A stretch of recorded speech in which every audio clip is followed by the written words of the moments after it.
কবর হচ্ছে আখিরাতের প্রথম ধাপ। যদি কেউ এখানে মুক্তি পায়, তবে পরবর্তী ধাপগুলো সহজ হবে।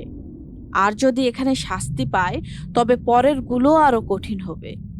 ভাবুন সেই মুহূর্তটা।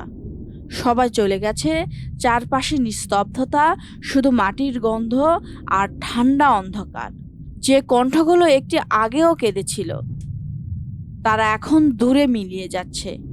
হঠাৎ কবরের মাটি বন্ধ হয়ে যায়, আর তুমি একা, চিরকালের মতো একা।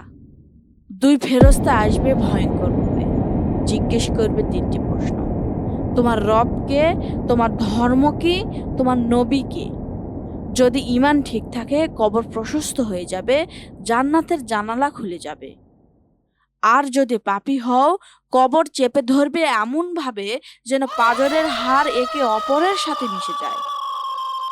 মাটি ঠান্ডা, দেহ নিস্তেজ, কিন্তু আত্মা জেগে আছে। মানুষ তখন বুঝতে পারে এই পৃথিবীর সবকিছু শেষ। এখন শুরু হলো প্রকৃত জীবন, আখিরাতের। আল্লাহ আমাদের সবাইকে সেই প্রথম রাতের ভয়াবহতা থেকে রক্ষা করুন। আল্লাহুম্মা আউযুবিকা মিন আযাবিল কবর। হে আল্লাহ, আমি আপনার কাছে আশ্রয় চাই কবরের আযাব থেকে।